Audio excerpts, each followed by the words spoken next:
है।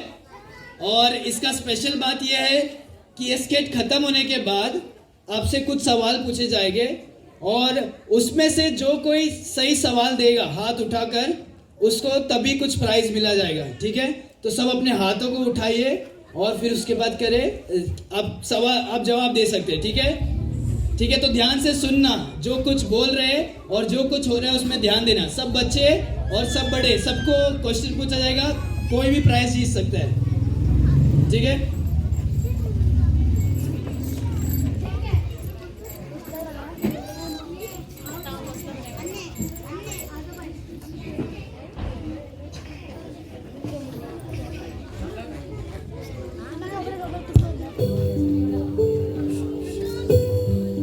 आज हम योना की कहानी देखेंगे। ये कहानी 2800 साल पुरानी कहानी, जब निनवे नाम के बड़ा नगर बुराई में फैला हुआ था और वहां के लोग सब प्रकार की बुराई करते थे।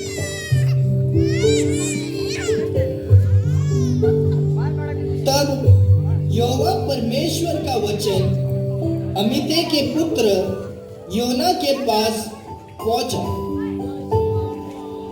और परमेश्वर ने योना से कहा, उठकर उस बड़े नगर निनवे को जा और उसके विरुद्ध प्रचार कर, क्योंकि उसकी बुराई मेरी दृष्टि में बढ़ गई है।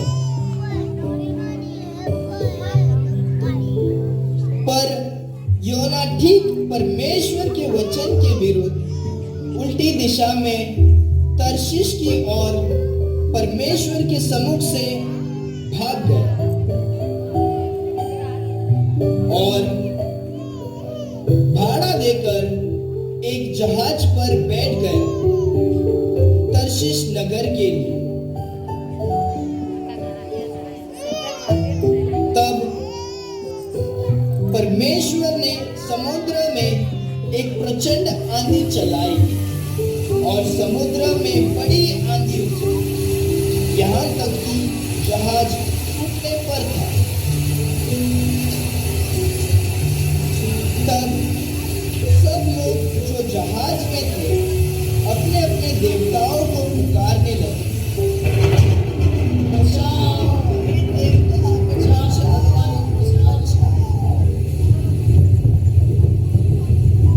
और जहाज में जो व्यापार की सामग्री थी उसे समुद्र में फेंकने लगे कि जहाज हल्का हो जाए।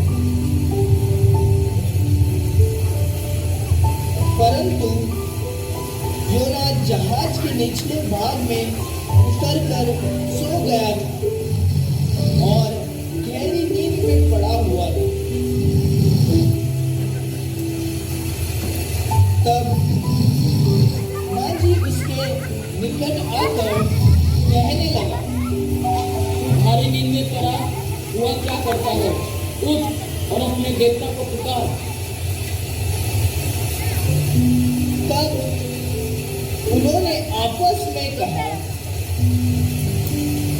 आओ हम चिट्ठी डालकर जान ले कि ये विपत्ति हम पर किसके कारण पड़ी है। तब उन्होंने चिट्ठी डाली और चिट्ठी योना के नाम पर निकली।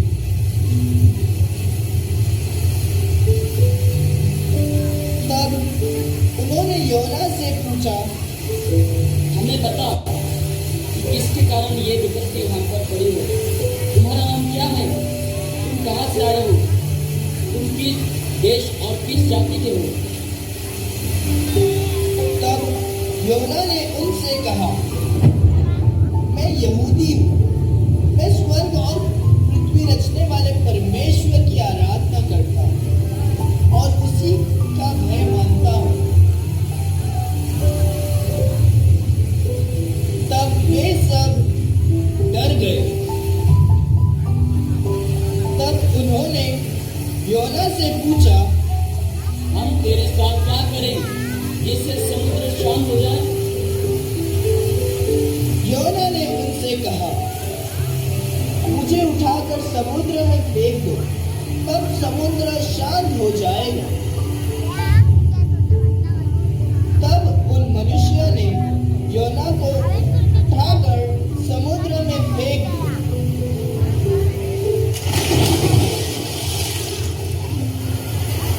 और समुद्र की भयानक लहरें थम गई। मुझे बचाओ, मुझे बचाओ, मुझे बचाओ हे खुदा। परमेश्वर ने एक बड़ा सा व्हेल मछली को ठहराया था कि योना को निकल ले, और मछली ने योना को निगल लिया।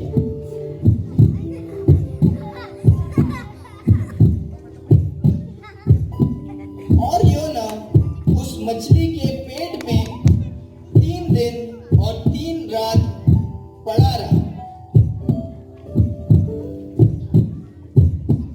योना मछली के पेट के अंदर से परमेश्वर को प्रार्थना में पुकारने लगा,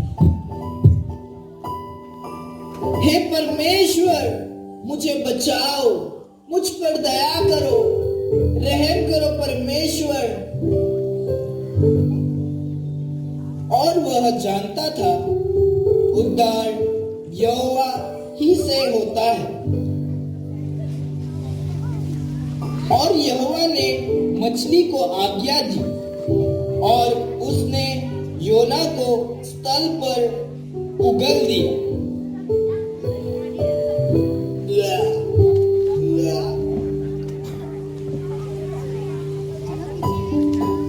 तब परमेश्वर का यह वचन दूसरी बार योना के पास पहुंचा, उठकर उस बड़े नगर निनिवे को जा और जो बात मैं तुझसे कहूंगा उसका उसमें प्रचार कर। तब योना परमेश्वर के वचन के अनुसार निनिवे को गया और योना ने प्रचार किया। और 40 दिन और निनिवे उलट दिया जाएगा। जब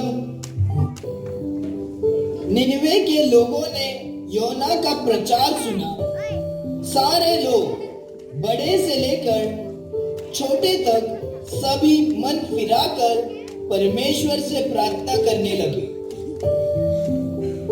जब यह समाचार निनिवे के राजा के कानों में पहुंचा, राजा ने ढिंडोरा पीटकर सारे लोगों को आज्ञा दिया, सारे गांव वालों, गाय, बैल, भेड़, बकरी कोई भी खाना या पानी नहीं पिए। सारे लोग उपवास के साथ प्रार्थना करें, संभव है परमेश्वर दया करे और अपनी इच्छा बदल दे और हमें माफ कर दे। और परमेश्वर ने उनके कामों को देखा और उन लोगों पर दया खाकर उन्हें माफ कर दिया। यह है योना की कहानी।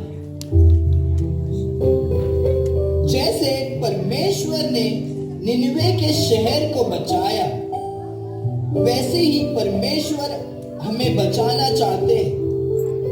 क्या आप भी इन लोगों के जैसे मन फिराकर परमेश्वर के पास आओगे? परमेश्वर आपसे प्रेम करते हैं। जब हम मन फिराकर अपने पापों को परमेश्वर से कबूल करेंगे और विश्वास करेंगे कि यीशु मसीह ही वो एकमात्र परमेश्वर है जो स्वर्ग छोड़कर इस संसार में आए। आपके और मेरे खातिर उन्होंने दुख उठाया, मारा गए, गाड़ा गए और फिर से तीसरे दिन जी उठे। जब आप ये विश्वास करके यीशु मसीह को अपने जीवन में ग्रहण करोगे तो यीशु मसीह आपको भी इन 99 के लोगों जैसे माफ करेगा। उद्धार परमेश्वर आप सभी को आशीष करे।